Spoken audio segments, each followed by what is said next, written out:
이제는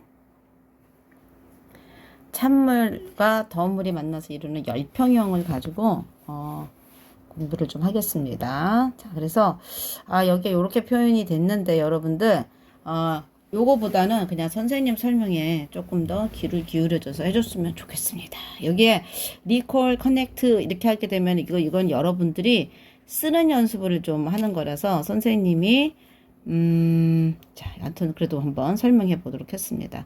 자, 노틱스. 여기서 뭘 봐야 되느냐? 그래프 모양이 어떻게 변하는지 봐야 됩니다. 자, 뜨거운 물은 어떻게 변했어요? 화면이 하나가 안 돼서 여기다가 그냥 직접 쓰겠습니다. 자, 뜨거운 물. 자, 뜨거운 물. 뜨거운 물. 자, 여기 뜨거운 물이 있어요. 뜨거운 물. 그 다음에 찬물. 그래프를 잘 봐야 돼. 온도 변화를 먼저 봅시다. 온도 변화. 온도 변화를 보면 뜨거운 물은 온도가 내려갑니다. 찬물은 온도가 올라갑니다.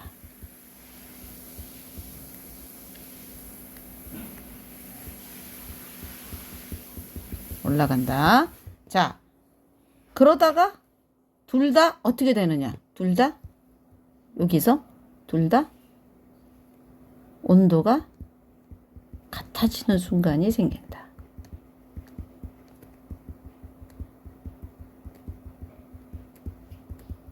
이거예요. 여기서 이제 이게 바로 여기.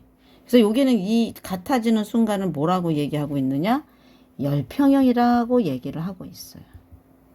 그래서 오늘은 요거를 얘기를 해야 돼요. 자, 지금부터 선생님이 먼저 우리는 온도가 변한다. 온도가 왜 노란색으로 됐을까? 자, 온도가 내려가고 온도가 올라가고 얘는 뭐예요? 온도가 변한다는 얘기는 뭐가? 그렇지. 열이 개입했다는 얘기예요. 자, 그러면 온도가 내려갈 때는 열을 어떻게 했다? 그렇지. 열을 잃었다. 얘는 열을 얻었다. 그럼 누구한테 얻었을까? 얘는 잃었고 얘는 얻었으니까 열은 어떻게 이동했다? 열로 이동했다. 열이 이동. 온도가 더운 물에서 찬물로 열이 이동한 거예요. 열이 이동한 거야. 자, 그래서 하나는 잃었고 하나는 은 거예요. 그러다가 온도가 같아지는 순간이 생겼다 그랬어요. 자, 그 얘기는 자, 얘가 준 만큼 얘가 받았으니까 주고받은 게 서로 어떻게 되는 거예요, 이제. 주고받는 양이 같아지는 순간이 되는 거야.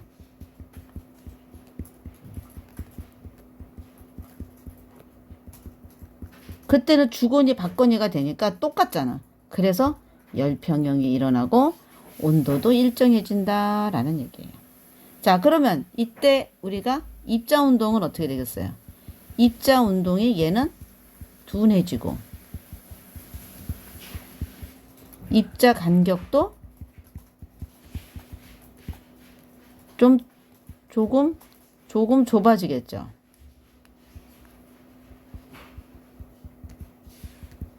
자, 그런데 찬물은 입자 운동이 어떻게 돼요? 활발해지고 입자 간격이 조금 넓어지는데 액체라서 그렇게 차이는 안 나기 때문에 선생님은 그냥 요거를 지우겠습니다.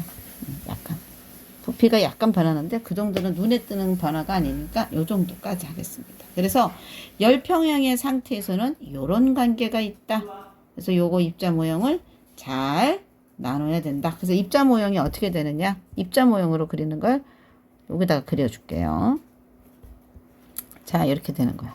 그러다가 열평형 상태가 됐을 때 이렇게 그려줄게요.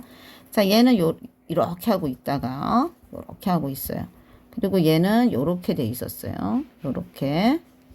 자, 그러더니 이 열이 그냥 할게요. 열이 여기로 갔어.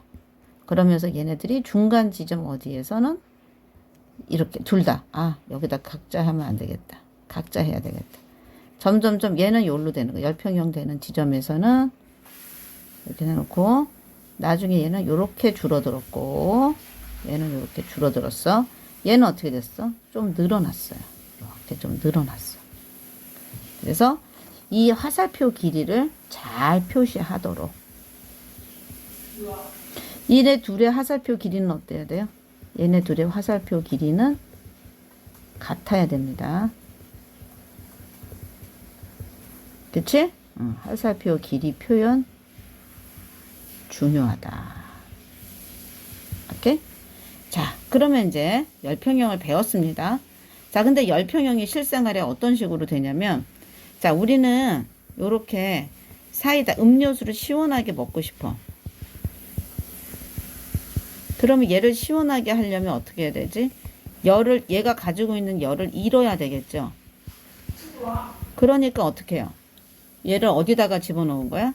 얼음에다가 집어넣고 열의 이동은 어디로 온 거야? 그치? 얘가 일로 이렇게 열의 이동이 된 거예요. 그래서 음료수는 열을 잃고 시원해짐. 이렇게 되는 거예요. 얼음의 온도랑 같이 서로 절충해서 이제 시원해진 거죠. 자, 냉장고도 마찬가지죠. 냉장고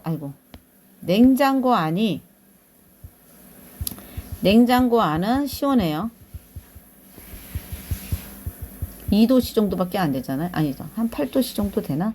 자, 요 정도밖에 안 되잖아요. 그러면 이제 음식을 집어넣어요. 자, 음식이 냉장고랑 온도가 같아지는 열평형 순간이 오게 되면 어떻게 돼요? 음식물도 시원해지겠죠. 그쵸? 음식이 열을 잃어서 온도가 내려가. 온도가 내려가서 신선도 유지를 하는 거죠. 그쵸? 요거 실생활을 잘 알고 있어야 됩니다. 얘는 어떻게 될까? 온도계죠. 자, 온도계가 있어요. 자, 온도계를 고기 안에다 넣는데 고기는 뜨거워요. 고기가 뜨겁습니다. 그래서 고기 안에 있는 온도계를 여기다 집어넣으면 고기에 있는 열이 온도계로 이동하죠. 이동합니다. 그쵸? 그래서 온도계가 얘하고 둘이서 열평형을 이루면 둘의 온도가 어떻게 되죠? 같아지죠? 그때 고기가 익었는지 안 익었는지를 알 수가 있습니다. 그래서 이런 상태를 여러분들이 열평형 상태는 이런 거구나. 이 사례를 이용했구나. 이걸 알면 돼요. 그래서 요거 관련된 것들은 교과서에 있으니까 교과서 참고합니다. 참고합니다. 그래서 다음 시간에는 뭘 하느냐 요걸 합시다. 아니구나. 다음 시간에 미안하다. 기말고사 문제 풀어줘야 되는데 선생님이 깜빡했네.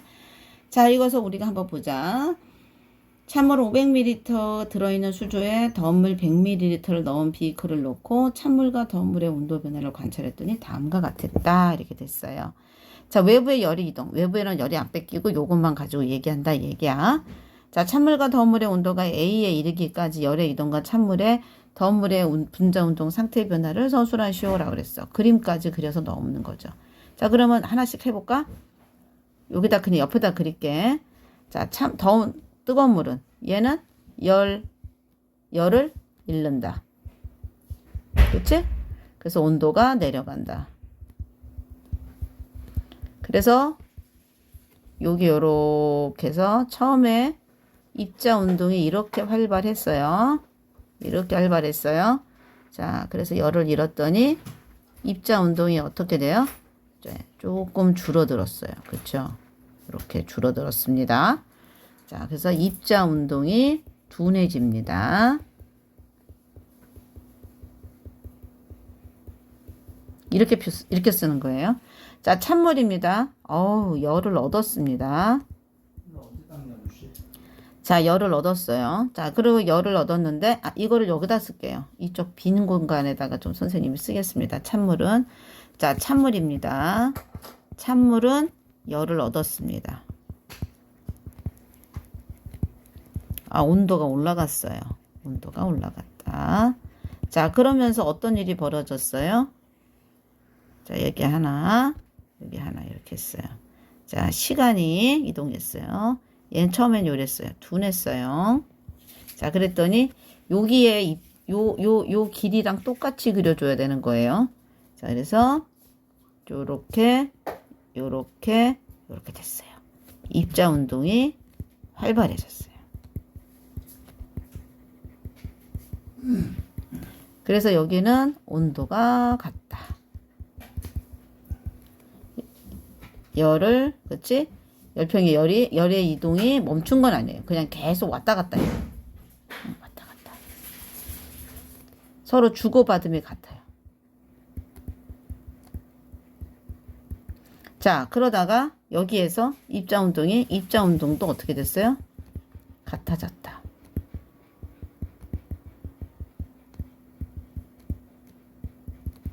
이렇게 됩니다. 이렇게 됩니다. 자, 그래서 여러분들이 이렇게 쓰는 거구나를 아시면 되겠습니다.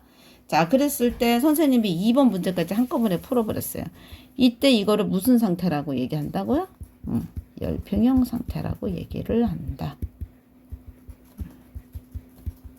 자, 이렇게 쓰면 되겠습니다. 자, 됐죠? 자, 그래서 이제는 다음 시간에는 비열에 대한 이야기를 하도록 하겠습니다.